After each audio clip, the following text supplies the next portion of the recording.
अगर हम dear students Levi's acid और बेसिस की बात करें तो यहाँ पे ज़रा बिल्कुल वेरिएशन है पहले दो कॉन्सेप्ट से। Levi's acid is an electron pair acceptor, यहाँ इलेक्ट्रॉन्स के कॉन्टेक्स्ट में बात होगी। It is an electron pair acceptor and Levi's base is an electron pair donor. अब यहाँ पे कुछ बातें बड़ी क्लियर होती चली जाएंगी कि डोनर कौन सा होगा और एक्सेप्टर कौन सा होगा। एक्सेप्टर वो होगा जिसके पास इलेक्ट्रोफिलिक सेंटर्स हैं, जो इलेक्ट्रोफाइल के तौर पर एक्ट कर सकता है। इलेक्ट्रोफाइल का मतलब ये है कि इलेक्ट्रॉन लविंग, ये शॉर्ट ऑफ इलेक्ट्रॉन्स है, शॉर्ट ऑफ इलेक्ट्रॉन्स है। इसके पास पॉजिटिव सेंटर है जिस पे आके न्यूक्लियोफाइल अटैक कर सकता है। और बेसिस जो हैं इनके पास ये न्यूक्लियोफाइल्स के तौर पर एक्ट करेंगी, यानी कि दे लव पॉजिटिव सेंटर्स। ये ख़ुद इलेक्ट्रॉन्स में रिच हैं,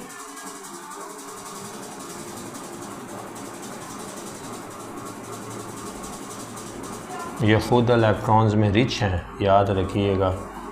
ये इसीलिए न्यूक्लियोफाइल्स कहलाती हैं कि ये न्यूक्लियस लविंग है। इलेक्ट्रोफाइल जो हैं ये इलेक्ट्रॉन लविंग हैं। लिवाइस एसिड और बेसिस की बात करें तो इलेक्ट्रोफाइल्स और न्यूक्लियोफाइल्स के कॉन्टेक्स्ट में भी इसको समझा जा सकता है। याद रखिएगा कि सेंट्रल एटम बॉन्ड फॉर्मेशन के बाद जब सेंट्रल एटम अपना ऑक्टेट 2 या 8 इलेक्ट्रॉन से पूरा ना कर पाए, जब भी एलिमेंट्स बॉन्ड फॉर्म करते हैं, मॉलिक्यूल्स बॉन्ड फॉर्म करते हैं, तो वो अपने ऑक्टेट को कंप्लीट, वैलेंस शेल को 2 या 8 इलेक्ट्रॉन से कंप्लीट करने की तरफ जा रहे होते हैं। लेकिन बाज़ केसेस में मॉलिक्यूल्स फॉर्म होने के बाद भी सेंट्रल एटम अपना ऑक्टेट कंप्लीट नहीं कर पाता 2 या 8 से इलेक्ट्रॉन से। वहाँ फिर वो इलेक्ट्रोफाइल के तौर पर एक्ट करेगा और न्यूक्लियोफाइल उसके वहाँ फिर उसको उस सेंटर पे अटैक करके तो इलेक्ट्रोफाइल को अपने इलेक्ट्रॉन्स का पेयर डोनेट कर देगा। तो फिर जो है वो बेस कहलाएगी जिसने डोनेट किया, और जिसने एक्सेप्ट किया वो एसिड कहलाएगा। इसकी अगर एग्जांपल्स देखनी हो तो BF3 बोरॉन ट्राईफ्लोराइड। बोरॉन ने 3 इलेक्ट्रॉन्स डोनेट कर दिए। 3 इलेक्ट्रॉन्स डोनेट करने के बावजूद भी इसका जो ऑक्टेट है वो कंप्लीट नहीं होता, इसको भी 2 इलेक्ट्रॉन मज़ीद चाहिए। बोरॉन ग्रुप 13 का पहला मेंबर है, ग्रुप 13 का पहला मेंबर है। इसके पास अभी भी 2 इलेक्ट्रॉन्स जो हैं शॉर्ट है ये अपना ऑक्टेट कंप्लीट करने से। 3 इलेक्ट्रॉन इसने फ्लोरीन से शेयर किए और म्यूचुअल शेयरिंग के नतीजे में 6 इलेक्ट्रॉन्स जो हैं वो अब इसके वैलेंस शेल का हिस्सा बन गए हैं, लेकिन 8 नहीं हुए। 8 के लिए भी इसको एक जोड़ा जो है वो दरकार है, और वो जोड़ा इसको मिलेगा किसी बेस से जो न्यूक्लियोफाइल के तौर पर एक्ट करेगी, और वो इसके सेंटर पे यहाँ बोरॉन पे अटैक करके तो एक सबट्रेट फॉर्म कर देगी जिसको एडक्ट भी कहते हैं। एक इंटरमीडिएट प्रोडक्ट पहले बनती है। जब भी लिवाइस एसिड और बेसिस का अटैक होता है तो पहले एक इंटरमीडिएट प्रोडक्ट बनती है जिसको एडक्ट कहा जाता है।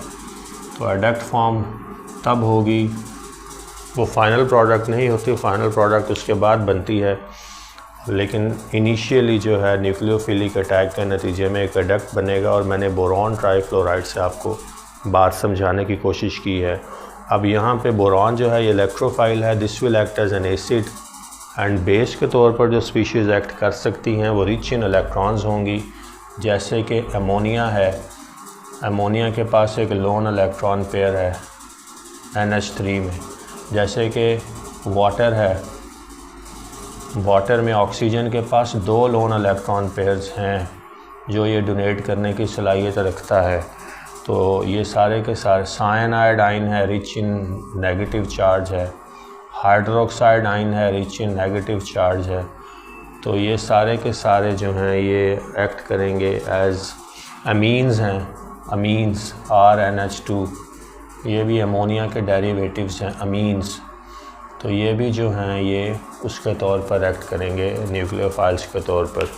इनके पास भी लोन इलेक्ट्रॉन पेयर मौजूद है। यहाँ आर अल्काइल ग्रुप है और ये अमीन्स हैं, अमोनिया के derivatives, class of organic compounds. तो ये न्यूक्लियोफाइल्स हैं और ये इलेक्ट्रोफाइल्स हैं। एक एग्जांपल लिखी है। इसके अलावा एलुमिनियम जो है AlCl3, यहाँ पे एलुमिनियम जो है ये सेंट्रल एटम है। इसके पास भी अभी इलेक्ट्रॉन पेयर की गुंजाइश है, गो कि इसने क्लोरीन से 3 बॉन्ड्स फॉर्म कर दिए, लेकिन फिर भी ये एक जोड़ा शॉर्ट है इलेक्ट्रॉन्स का, जो कि इसने यहाँ से ले सकता है अगर न्यूक्लियोफाइल अटैक कर दे इसके पॉजिटिव सेंटर पे। तो एलुमिनियम क्लोराइड में जो है वो इलेक्ट्रॉन डेफिशिएंट स्पीशी है, तो ये रेडिली अवेलेबल है फॉर न्यूक्लियोफिलिक अटैक। तो एसिड बेस को कॉन्सेप्ट को हम जो लिवाइस एसिड और बेसिस का कॉन्सेप्ट है वो डॉट एंड क्रॉस स्ट्रक्चर जो हम ड्रॉ करते हैं वो तो है ही है, लेकिन न्यूक्लियोफाइल्स और इलेक्ट्रोफाइल्स के कॉन्टेक्स्ट में भी इसको हम समझ सकते हैं। इसमें डियर स्टूडेंट्स कुछ इम्पॉर्टेंट बातें आपके इल्म में इजाफे के लिए बतानी है। कार्बन जो है ये जब मेटल से अटैच्ड हो कार्बन, तो ये भी जो है वो लिवाइस बेस के तौर पर एक्ट करता है। सो ये पॉइंट आपने अपने जहन में रखना है। When carbon is attached to a metal, इसकी एग्जांपल आपको दूं तो ग्रिगनार्ड्स रिएजेंट को स्टडी कीजिएगा। इसमें जो है मैग्नीशियम ग्रिगनार्ड्स रिएजेंट, यहाँ पे कार्बन जो है वो मेटल के साथ, ये ऑर्गेनो मेटालिक कंपाउंड है ग्रिगनार्ड्स रिएजेंट। यहाँ पे कार्बन मेटल के साथ बॉन्ड फॉर्म करने की वजह से क्या बन जाता है, न्यूक्लियोफाइल बन जाता है, और फिर जो है ये इलेक्ट्रॉनिक सेंटर्स पे अटैक कर सकता है। इलेक्ट्रोपॉजिटिविटी की वजह से मेटल की ये फिर नेगेटिव चार्ज अपने पे ले लेता है और न्यूक्लियोफाइल के तौर पर एक्ट करता है।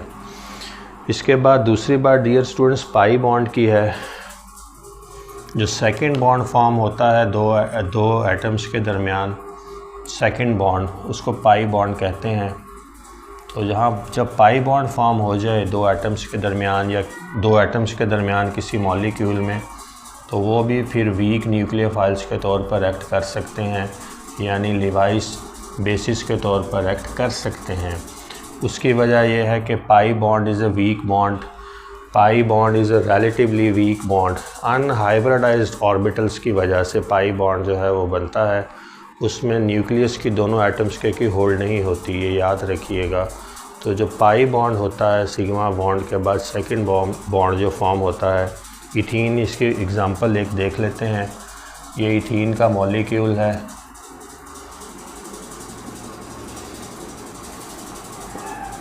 यहाँ पे अगर आप देखें तो दो बॉन्ड्स हैं कार्बन और कार्बन के दरमियान। पहला बॉन्ड जो डायरेक्ट दो एटम्स के न्यूक्लियस के दरमियान का बॉन्ड होता है म्यूचुअल शेयरिंग ऑफ इलेक्ट्रॉन के नतीजे में, उसको हम सिग्मा बॉन्ड कहते हैं। और जो दूसरा बॉन्ड होता है जो अनहाइब्रिडाइज्ड ऑर्बिटल्स की वजह से आता है, याद रखिएगा जब हाइब्रिडाइजेशन का कॉन्सेप्ट हम स्टडी करते हैं तो फिर यहाँ पे ये बात आती है कि हम पाई बॉन्ड के करैक्टरिस्टिक्स की तरफ जाते हैं।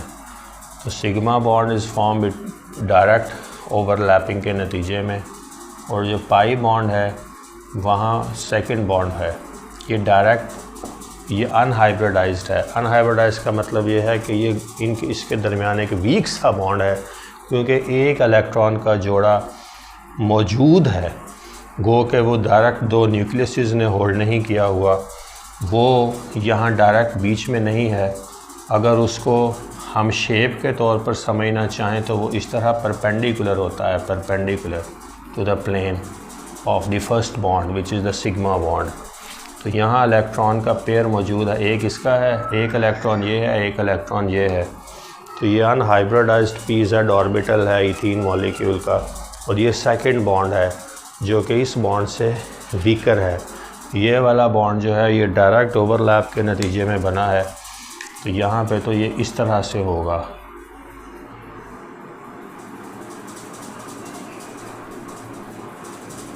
ये म्यूचुअल इलेक्ट्रॉन की शेयरिंग, ये इलेक्ट्रॉन का पेयर विद ऑपोजिट स्पिन्स, तो ये सिग्मा बॉन्ड है और ये वाला बॉन्ड जो है ये पाई बॉन्ड है, ये वीकर बॉन्ड है। तो ये वाला बॉन्ड जो है याद रखिएगा, जहाँ पे मौजूद हो जिस मॉलिक्यूल में, वो वीक न्यूक्लियोफाइल के तौर पर एक्ट कर सकता है because of weakness of this bond which is the pi bond. इसी तरह से डियर स्टूडेंट्स, अगर इलेक्ट्रोफाइल्स की बात करें तो इलेक्ट्रोफाइल्स जो हैं इनमें पॉजिटिव सेंटर्स होते हैं, जो भी BF3 के कॉन्टेक्स्ट में बात की थी, तो इनमें प्लेसेस हैं where pi bond can be attached. Pi bond के कॉन्टेक्स्ट में भी बात समझ सकते हैं।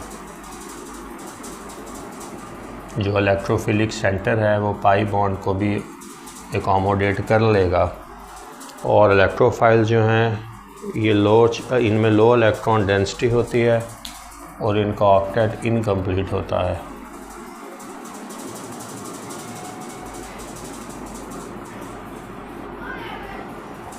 तब ये इलेक्ट्रोफाइल्स के तौर पर एक्ट करते हैं।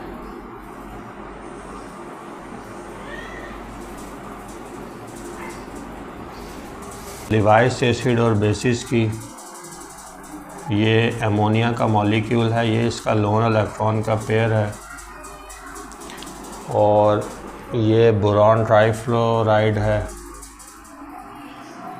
बोरॉन ट्राइफ्लोराइड का मॉलिक्यूल है।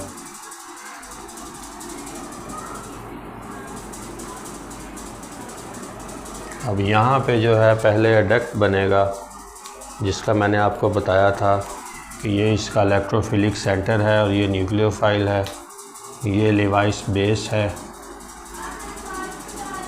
और ये लिवाइस एसिड है। तो यहाँ जिस तरह का एडक्ट फॉर्म होगा, अब बोरॉन जो है वो नेगेटिवली चार्ज्ड हो जाएगा। ये फ्लोरीन है, ये 7 फ्लोरीन और ये 7 फ्लोरीन, और यहाँ चौथी जगह पे आके अमोनिया का मॉलिक्यूल अटैच कर लेगा, अमोनिया पॉजिटिव हो जाएगा, बोरॉन अब जो है वो न्यूक्लियोफिलिक सेंटर बन गया है। तो ये इस तरह से जो है ये एडक्ट फॉर्म होता है लिवाइस एसिड और बेस रिएक्शंस में। एक रिएक्शन और देखते हैं वाटर के कॉन्टेक्स्ट में। वाटर में ऑक्सीजन के पास लोन इलेक्ट्रॉन पेयर्स हैं, 2 हैं वैसे, मैंने एक दिखाया है। ये किसी कार्बोकेटाइन यानी पॉजिटिव कार्बन जो कि ऑर्गेनिक कंपाउंड्स में पॉजिटिव कार्बन और साथ अल्काइल ग्रुप्स या एराइल ग्रुप्स या किसी किस्म के ग्रुप्स कार्बन के साथ लगे हों जो कार्बन को पॉजिटिव कर दें, तो फिर जो है ये इलेक्ट्रोफिलिक सेंटर बन जाएगा। वाटर जो है ये न्यूक्लियोफाइल के तौर पर एक्ट करेगा। अब यहाँ भी एक एडक्ट फॉर्म होगा और वो इस तरह का होगा कि यहाँ पे सेंट्रल कार्बन है, ये OH हाइड्रोक्साइड आयन इसके साथ यहाँ अटैच कर देगा सबस्ट्रेट के तौर पर, और आप इसके आसपास जो अल्काइल ग्रुप थे या एराइल ग्रुप थे या कोई भी ग्रुप्स थे जिन्होंने कार्बन को पॉजिटिव कर दिया था, वो साथ वैसे के वैसे लगे होंगे। R generally for alkyl group होता है, और ये जो है अब जो है एडक्ट है हमारे पास, और ये भी जो है यहाँ अब हाइड्रोक्साइड आयन को पॉजिटिव है और कार्बन जो है ये नेगेटिव बन गया है इलेक्ट्रॉन पेयर की एक्सेप्टेंस की वजह से। तो यहाँ लिवाइस एसिड और बेसिस की बात है।